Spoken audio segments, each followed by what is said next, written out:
Peace, love, and black empowerment. Welcome back to Mile High News. We just want to thank everybody for all the attention we've been getting on the page and all the views, you guys. We really appreciate it. We really thank you for all the support that you've been giving. And we're going to keep on bringing you the heat, keep on giving you the fire, just like tonight. Tonight we have our sister circle. It's not a full circle, but it's the sister circle. So we have some sisters here that's going to be letting you know what's going on. So first off, we have the sister here. She is actually my wife. Her name is Monique Turner, and she's going to be letting you know about how extracurricular programs are really good for our boys, like something other than football and basketball is what they've been subjected to. She's going to talk about other things that boys can do. Like my husband said, I am Monique Turner. And first, I will start off by talking about how a program I'm trying to start, which is a STEP program for young boys and young girls as well, from the age of 12 to about the age of 20, 22. Not just young boys. I think that boys still need guidance when they're into their 20s as well. And so I'll talk about that. But first, some of you guys may know me from me and my husband's show. We had a show called AMO Show. It started out as a relationship advice show. And then we revamped it where we just talked about different issues. Now, we ended our show abruptly, and I do want to apologize, and I thank you all for all the love and support that we did receive. Yes. But it will take me into why we ended up ending that show. And so it goes into, wanting different programs for boys and why I'm doing this program. So we have our youngest son, and he got into a little bit of, I wouldn't say trouble because it wasn't his fault, but he found himself in the wrong place at the wrong time. Now, when we were filming our last show, we were supposed to be going to pick him up. My son ended up picking him up, but he ended up getting in trouble, being caught in the wrong place at the wrong time. And he was with a group of boys who, actually, during that day, the day before, there were about 3 murders of 14-year-old boys. And two of the boys in Aurora, they started talking about how it was the mother's fault because they're not doing what they need to do, as well as talking about they needed to beef up police in the neighborhoods. Now, for me, I don't think we need more police. I think that we need programs, we need more involvement. And so that was one of the reasons why I stopped the show. So I just felt like as a mother, I wanted to focus on my son more and I should be more involved. And it wasn't that I didn't have time for the show. It's just there was a lot going on and I just wanted to be there. So I won't go into detail because I don't have enough time for all of that. But I am bringing I would like to start a STEP group for boys and girls, but mainly young boys is who I'm targeting. And so if there are boys out there who are interested in joining, if you step or if you don't step and you want to learn how to step, if there are adult men out there who step and they want to teach, or adult women who have been in maybe a sorority or gone to college and, stepped and pledged, you can reach out to me at monique.turner94@yahoo.com. So you can reach me on that Or website. you can reach it on the Mile High News page as well. Yeah, definitely. And so, like I was saying, so I don't know how many people do remember B2B and Sisters for Change. And I will say we had that in my high school. And before that, I wasn't really going to school. And then all of a sudden, I joined that program and it made me want to go to school, not just for stepping, but it just gave me something to do outside of, just going to school. And so I think if there are even people out there who do remember B2B, it was a great program. It didn't last that long, but When I was in middle school, they had B2B. And then once I got to high school, they had Sisters for Change and B2B. Now, those aren't the names. Of course, we can come up with names and that kind of stuff. Lastly, I do want to touch on autism and Asperger's. I do want to say, really be careful, mothers, getting your kids vaccinated, because there are links to autism and Asperger's through vaccinations. I'm not saying don't get your kids vaccinated. I'm just saying be careful how they're doing it. I'm actually seeing some of my little family members kind of lose that look in their eyes. And you can research it and go. And the last thing really quick is I want to give a shout out to my cousin, Jasmine. She just started her own company called Jill of Trades. LLC, doing business as JLT. And you can reach out to her at 720-646-4185. You can call her or text her. She does hire felons as well as people with disabilities. And so call her if you are looking for a job in the Denver, Boulder. It is all over. And so thank y'all. All right. Thank you, baby. So, yes, we definitely need extra programs for our boys, football, basketball, and all that stuff. I mean, it's cool, but everybody is not good at it. I wasn't a good athletic guy either. So, you know what I'm saying? You guys make sure you look out for that on the page. Make sure you hit up the number for Jill of Trades. Jill of Trades. And yes, definitely. So coming up next, we have a sister here. Her name is Barbara Avant, and she's going to be talking about right action and righteousness for our people. And they Sister Barbara. Thank you so much. Very welcome. Welcome to Mile High News. Thank you. And I'm all for you, sister, about what we need, some after-school programs for young people. Because you know what? I got a 26-year-old grandson, but I can remember going to many, many soccer games and all kinds of stuff because you have to keep them busy, keep them occupied. So I thank you, and I support you. If any way I can help, let me know. Thank you. All right. Maybe I could come, work with the kids. Definitely. Have like a little bead party, something. I've done it for domestic violence, women, and elders. So I do a workshop around it. It is needed, man. Yeah. So we got to get them busy. Well, I am so grateful that you have invited the sisters to come be a part of it, because I've been watching you on the news. I've been watching you all. Hey. Right on. And what I noticed is that this is the truth that's coming forth.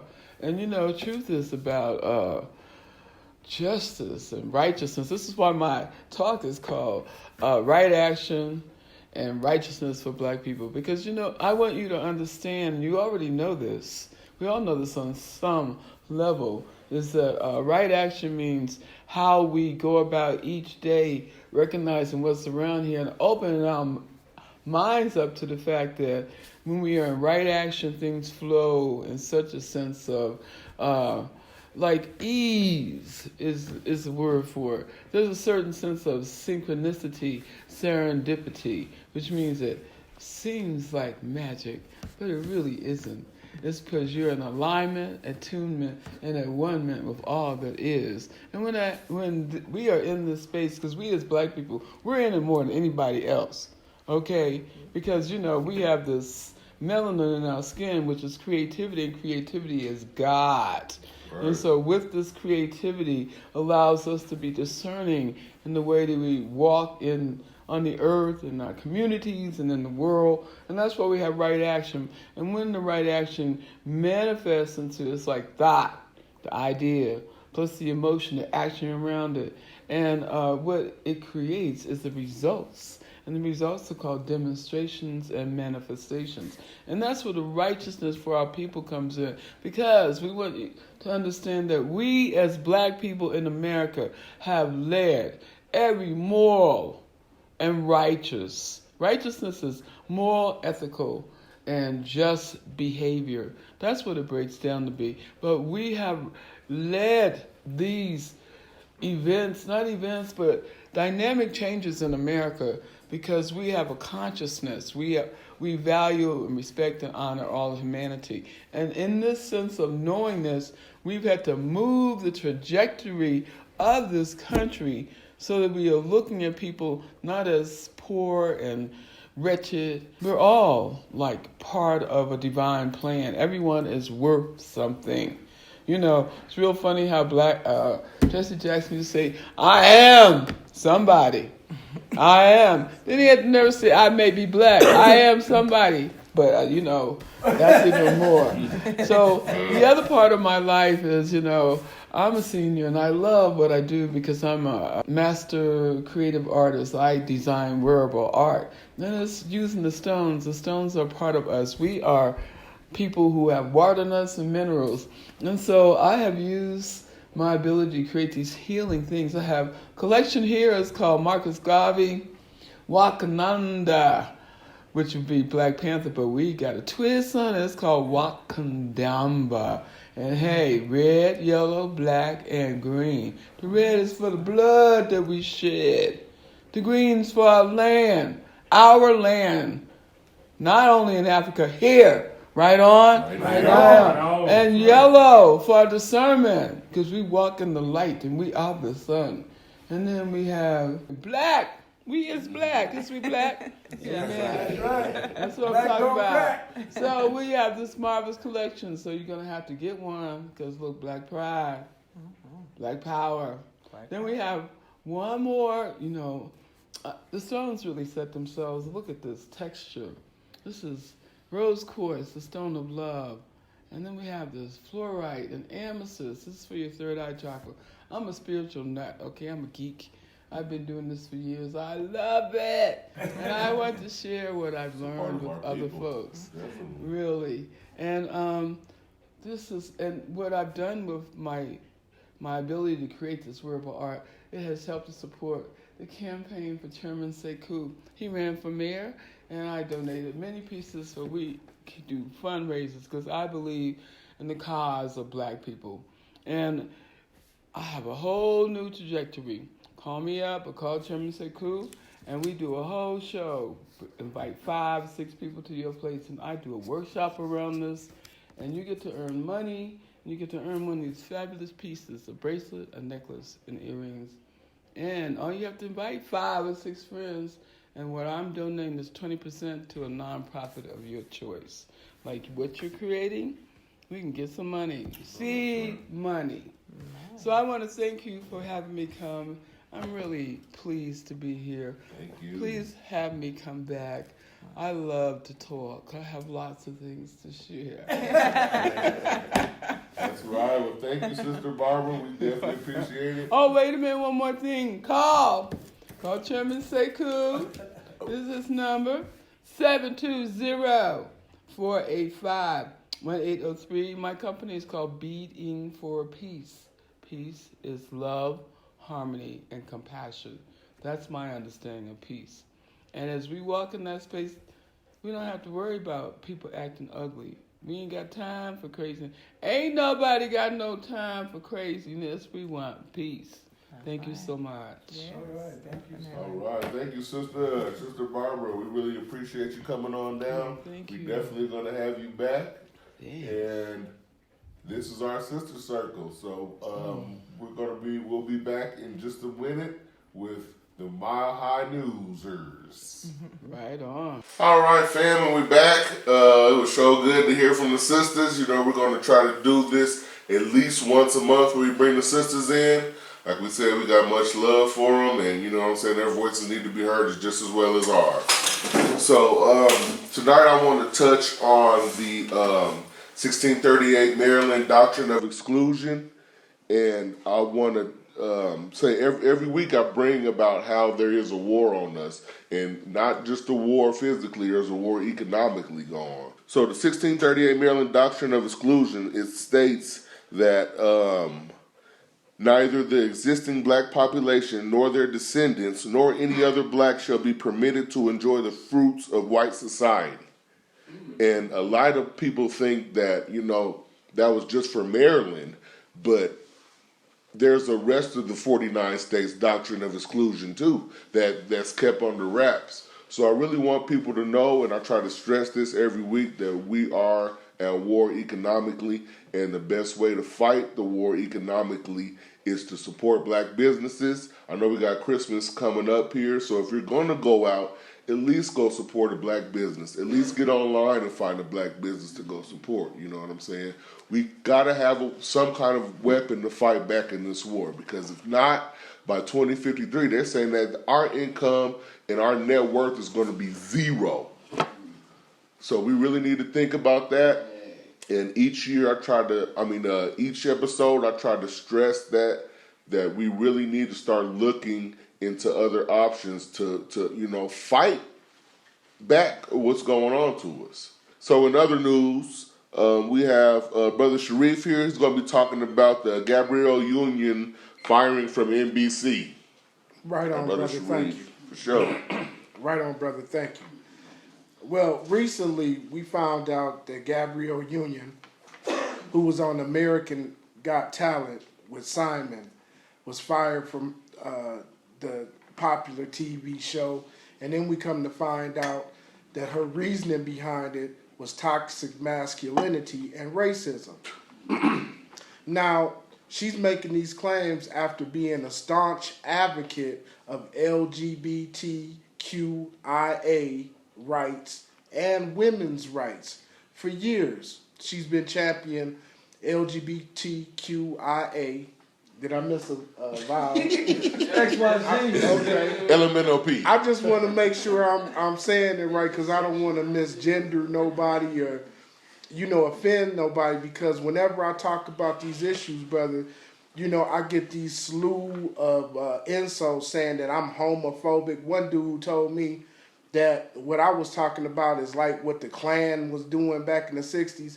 I ain't never stood on no corner with a sign saying gay people shouldn't have rights. I don't belong to no super PAC that's collecting money to fight in different states against gay rights. You can be gay and live above me, beneath me, or on either side. I'm not trying to stop you from getting fair housing, but I feel like there's a political agenda going on that's being pushed specifically upon the black community with accepting not just LGBT rights, but LGBT behavior. And if you go back and look at this image that Gabrielle Union and her husband put out, this family photo, they got their son in there in a sexually suggestive pose with nails on, wearing fake nails that you would go. I saw that. Yeah. Okay, so now I'm saying, as a father of 3 daughters, when my daughters was 11 years old, nowhere in the world I would let them dress up with some fake nails and lift their shirt up, showing their belly button, trying to look sexy in a family photo. And I think if people wouldn't accept it from their daughters, they shouldn't accept it from their son, especially if the son is talking about he's gay. And I don't know how children can discern from gay or straight as children, because their mind and their sexual organs ain't even developed yet to even be able to make them decisions. That's right. But Dwayne Wade and his wife put this picture out to create this manufactured outrage so they can come and castigate and chastise the black community, talking about y'all homophobic, y'all black toxic male masculinity, and all of this kind of foolishness. I'm sure they had a professional person take a bunch of pictures, and they looked through about 20, 30 different pictures and said, okay, we're going to use that one. And they knew when they put the picture out, it was going to cause black folks to be outraged about it. It's like if I had a 13-year-old daughter and took a family picture with her belly sticking out pregnant, talking about she's exploring her sexuality and all of this kind. People be like, Sharif, you a damn fool. How you gonna let your daughter, you sending out a bad vibration, a bad message to the community. That's right. You know, with your daughter pregnant in the picture and you bragging about it. You see what I'm saying? And that's how I feel about him and his son. I don't have no problem with his son being gay. If his son is gay, that's cool. But you don't bring your sexuality into a family photo and distribute it and put it online and expect people not to have an opinion about what you're doing. And I think Gabrielle Union is in a rock between the hard place because she got fired for wearing her natural hair, for being on this show. Jay Leno calling her a girl, Simon degrading her on the show, and she's screaming racism and sexism. Now, I want to know where the LGBTQIA community is in standing with her, since she's been caping for them all of these years and promoting their rights. Where's that group coming at her and giving her support? She's a woman, a black woman. Where's all of these white women's groups that was going after R. Kelly and going after Bill Cosby and going after Cuba Gooding Jr., going after all of these black men, you dig? And when it comes to her making claims against sexism and racism on the job, none of these white women groups can be found. You can't find them with a flashlight in the daylight. So, so we gotta. Say that again. We can't find them with a flashlight in the daylight. You heard it first on Mile High News. Mile High News. That's right. So now, Brother Jesse's gonna be talking about Kamala Harris, Tangibles 2020. We gotta stay focused and stay about our issues. We cannot be caping for the LGBTQIA community. We cannot be caping for Hispanic community, the immigrants community. And I hope they win and I hope they succeed, but we gotta stay focused on reparations and black issues. black first. Right. Period. Thank you, Brother Sharif. That was a perfect segue. So, I want to talk about Kamala Harris dropping out of the presidential race for 2020. Yeah. And following up on the Tangibles 2020 as we discussed on the last show. So, for those that don't know, Kamala Harris, so-called people of color, woman of color candidate, just dropped out of the 2020 presidential race. And I say good. It's about time. Good riddance. Bye. You'll learn not to take our vote for granted no more. And this is sending a big message to the Democratic Party Yes, it is. that we are serious about our tangibles. We're not playing. We want something real, something substantive right now that's going to benefit us. And you cannot no longer get away with saying you're not going to do anything specifically for us. Like Brother Sharif had already mentioned, they're caping for all these other groups. They're caping for the immigrants. They're caping for the LGBTQ, alphabet soup. They're caping for women, white women, so-called minorities, so-called people of color. That does not include us at all. We are excluded from that. And as I mentioned on the last show, this is as a result of the malign neglect policy that's been in effect the past 50 years, where we are described in broad and ambiguous terms. They're not talking about us when they're talking about minorities. They're not talking about us when they're talking about immigrants. We are foundational black Americans. We are the only reason why this country even exists. We built this country, and it's time that this country pays us what they owe. And we are asking for we're demanding $100 trillion. Say it again. $100 trillion. Yeah. Whoa. And that's before the election. And that's just to start with. And that's just one piece of the tangibles. Reparations is That's a part of it. down payment. That's just the down payment. And see, we have a businessman in office right now, Trump. He's so petty enough, just to spite the Democrats, he would cut a check. Because he told us before he even got elected, what do y'all have to lose? You're at the bottom. What do you have to lose? So he's so petty, I wouldn't put it past him. And I'll vote for him, too. As we mentioned on last show, how many black people would die for $100 trillion? Would you kill for that? Right now. Right now. So with the B1 Brigade, that's what we're dubbing ourselves, is the reason why Kamala Harris dropped out. Why? She's going after the money? No. She said she wasn't going to do anything specifically for black folks. Sure. Listen, the reality also is this. Any policy that will benefit black people will benefit all of society. Let's be clear about that. Let's really be clear about that. So I'm not going to sit here and say I'm going to do something that's only going to benefit black people. No, because whatever benefits that black family will benefit that community and society as a whole and the country. Right? Oh. And actually laughed about it. And laughed? Yeah. Oh, now it ain't so funny. It's not funny. You see, we're serious. We're very serious about our tangibles. But the white media is claiming that she ran out of campaign funds and that she had to fire all 91 of her staff members for her campaign. But we know the real reason behind this is the B1 Brigade. It's the New Voices of Independent Black Media.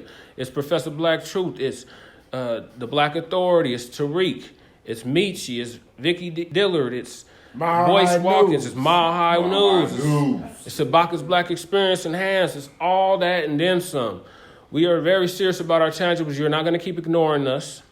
Them days are over, and you're not going to get our vote by listening to hip hop, by listening to Cardi B or whoever else is hot at the time. Greens. You're not going to get us with the hot sauce and the purse. You're not going to get us with the Dougie or whatever dance move is popular at the time. Them days are over. To Tupac and Biggie. And you wasn't even born yet. You smoked weed, too. You wasn't even in school yet. You wasn't even in college yet. So now, we're letting these Democrats know, and the Republicans as well, if you want our vote, you're going to have to produce some tangibles. Every single party that wants our vote, they're going to have to produce tangibles if they want our vote. The days are over of you're black or you're a woman of color or whatever ambiguous term they want to use. Them days are over. If you want the black vote, specifically the foundational black American, the descendants of slavery votes, you're going to have to do some tangibles. And that's something real, something that you can actually touch, feel, count, measure, substantive. That's what we want. And we are prepared to see the whole two-party system collapse as a result of this. We are very serious about our tangibles. And both sides of the same racist coin, which is racism and white supremacy, the liberals and the conservatives are one and the same. There is no difference. At the end of the day, it's still racism and white supremacy and maintaining that and keeping that in full effect. And we are making it apparently clear that you want our vote, we have to value ourselves, and our vote has value as well. You're not going to continue to use us and use us to build your movement up and then throw us away at our time of need. Those days are over. Everybody hold your own nuts. Seriously. We are done caping for the rest of you groups. If you are supposedly an ally, then you would be on board with this reparations. If not, then we already know where you stand. Black people have always been the swing vote in this country. It's at least the past 50 years of this malign neglect policy. We have determined just about every single presidential race up until this time. So them days are over thinking that you're just going to ignore the black vote or you don't need the black vote to get into office. Those days are over. You need us more than we need you. And politics is an exchange, not a gift. Thank you. All right, thank you, Brother Jesse. Definitely, we are starting to show these people that we mean business, that our vote is not to be taken for granted, and if you do, then you might as well just drop out too. All the rest of you might as well drop out too, because we're not playing this year and these years coming on. So next up, we have our brother Sayco, and he's going to be letting us know about self-defense against police brutality, which is one of the biggest issues that's going on with us. Yes, sir. Despite the many that we have. So, Brother Sayco? The acts of police brutality have been historical and have never ceased. And they go all the way back to the origin of what the police came out of. They were the slave catchers. Prior to the slave catchers and slavery, there was no organized police force amongst the colonialists. It was pretty much you were taught how to protect your community, and it was at gunpoint because your primary enemy then was the eradication and genocide of the indigenous population. And then you brought us into the game after you stole the land to work the land. And then after we worked the land, you discarded us like a roll of toilet tissue, flushed us down the toilet, and then all of a sudden we were supposed to go away and die. It didn't work. See, there's a difference between indigenous people and African people. We are the original people who gave birth to all this mess. So we're like absorbing Junior, Jack. We will absorb you, transform you, and then give you a new reason of why to be here and who to do and who not to do. So the name of the game today is because we already know what the problem is. The problem is police who are cowards, who are shooting people who are unarmed citizens in the back, choking them defensively, and they attack as a group, as an organization, as a gang. They do not operate individually. So the name of the game becomes, how do we teach, especially our youth, how to deal with the police at point of contact that will minimize the possibility of you getting shot or getting beat up? And how do you go through the process of advocating for your constitutional rights to inform him that you know the law without being arrogant and without being aggressive so that they can use that as an excuse to beat you up? Because you have to realize police, in America, which is a beast nation based on violence, like apple pie, they are killers of humanity. They do that. They're the only nation who bombed and used atomic weapons in Japan, and yet want to tell everybody they can't have none of that, especially oppressed people, because then that allows them to keep us vulnerable. See? And we've never done any mass killing on nobody, ever. No, never. Especially mass extermination, man. Based on profit and market shares and territory and more money and more money. We don't have that code of conduct. See?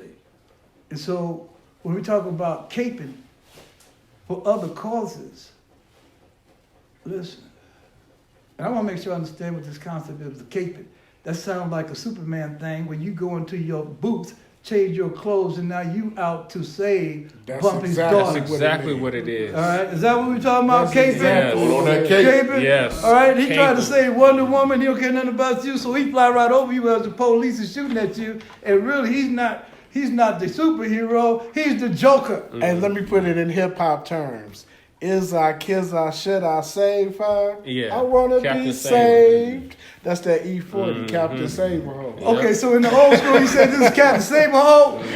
You know what I'm saying? That don't know. You know what I'm saying? Yeah. All right. So here we go. Here we go. Listen, we have to train ourselves into self-defense. We are people who are willing to shed our blood for our enemies, like participate in World War I, participate in World War II, participate in colonial armies in Africa, and use our troops and our people to fight for the freedom of white people. See, the most ludicrous story that we tell ourselves as we go about our black history is that the first man who died in the Civil War, or the Revolutionary War, was Crispus Attucks. It's like, let me see if I got this right. Crispus Attucks was a slave. And he decided to join Yankee Doodle in the struggle against the indigenous people. Why, fool, you gonna die for your master, for your oppressor that's killing other folk that you don't even know, that ain't never did nothing to you, and then you promote that message? We supposed to have pride in that? Are you kidding me? Crispus Attucks was a goddamn fool who had no understanding of self or value of self, and they had reduced him down to an animal. And then you promote that? You do the same thing with this LGBT XYZ bullshit. All right? Your issue is not our issue. We come a tolerant culture. Europeans have an intolerant culture, and you're not going to capture me up in your mess. See? You got to fix that out, and the first thing you got to fix in all of that is racism inside the gay community. Talk to me. Talk to me. Talk to me. How many of y'all would bend over so a brother could put his dick? All right. Well, thank y'all for joining us here at Mile High News. You know that is our famous Chairman Sayco. And I ain't mad at nobody. I'm not. You dig? We appreciate y'all coming through. All right. Peace, love, and black empowerment. Thank you guys for watching us again. We'll be back next week. We will have our correspondents from different cities and different states. You dig?